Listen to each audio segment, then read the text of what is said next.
বুখারী শরীফের মধ্যে আছে। কথা বুঝলেন? রাসূল সাল্লাল্লাহু আলাইহি ওয়াসাল্লাম বলেন, ইদা দাখালার রাজুলু বাইতাহু, যখন কোনো ব্যক্তি তার বাড়িতে প্রবেশ করে, ফাযাকারাল্লাহ, এই সময় সে আল্লাহর নামকে স্মরণ করে, মানে বিসমিল্লাহ বলে। কখন? ইনদা দুখুলিহি ওয়া ইনদা তুআমিহি, বাড়িতে প্রবেশ করার সময়, বাড়িতে খাবার খাওয়ার সময়। ক্বালা শাইতান, ওই সময় ইবলিস শয়তান তার অন্য ইবলিস তো লিডার, তাই না?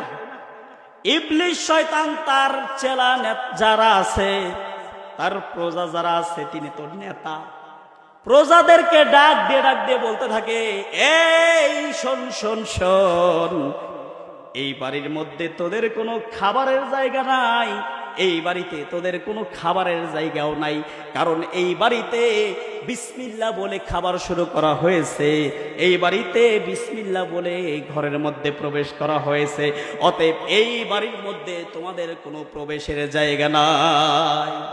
এমনকি আপনি যখন পেশাব পায়খানায় ঢুকবেন, পেশাব পায়খানায় ঢুকার সময় আমরা কোন দোয়া পড়ি বলেন একটু?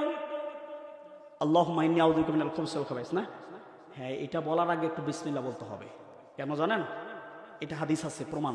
বিসমিল্লাহি সিত্রাতুশ শাইতান।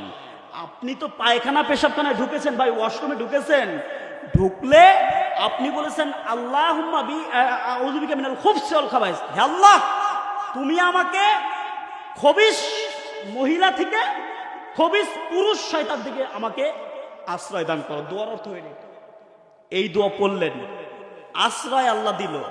কিন্তু ভাই আপনি যদি একটু মাইন্ড করবেন, অন্য ভাষায় বলি, যদি আপনি এক জায়গায় বসে থাকেন ঘরের মধ্যে, যদি উলঙ্গ হয়ে, আর ওই জায়গায় যদি জানালা দিয়ে আরেকজন দেখে, এটা কি ভালো লাগবে? বলেন না ভাই, ভালো লাগবে?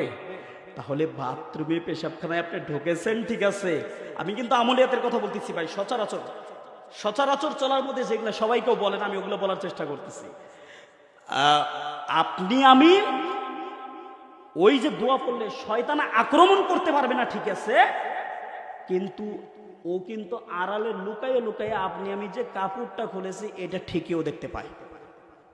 এবার কি এটা ভালো লাগবে বলেন?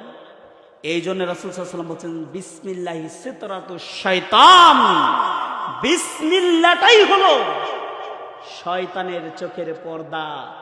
আপনি যখন ওই দোয়ার আগে পাটা দেওয়ার সময়, বাম পা দিয়ে ঢুকার সময় আপনি আগে বিসমিল্লাহ বলে নেবেন, তখন শয়তানের চোখে একটা আবরণ পড়ে যায়।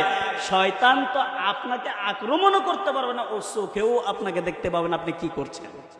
আল্লাহু আকবার বলবেন না? তাহলে এরপর থেকে এই আমলিয়াতে বিসমিল্লাহ ওখানেও বলবেন তো ইনশাআল্লাহ। তাহলে এই যে শয়তান দেখেন, ইবলিস শয়তান তার চালাপালাদের ডাক দিয়ে বলে, এই শোন রে শোন, ওই ঘরের মধ্যে বিসমিল্লাহ বলে প্রবেশ করা হয়েছে, ওই জায়গায় তোদের কোনো জায়গা নাই। ওই খাবারের মধ্যে বিসমিল্লাহ বলে শুরু করা হয়েছে, ওই খাবারের মধ্যে তোদের কোনো জায়গা নাই। ওই বাথরুমের মধ্যে বিসমিল্লাহ বলে প্রবেশ করা হয়েছে, ওখানে তোদের কোনো জায়গা নাই। তাহলে বলেন তো ভাই, শুধু এই তিনটা নয়, আপনি যে কোনো কাজের মধ্যে যে কাজ করেন না কেন, ওই কাজ যদি আপনি বিসমিল্লাহ দিয়ে শুরু করেন, তাহলে ওই জায়গায় কি শয়তান আক্রমণ করতে পারবে নাকি? বলেন, পারবে নাকি? এটা কার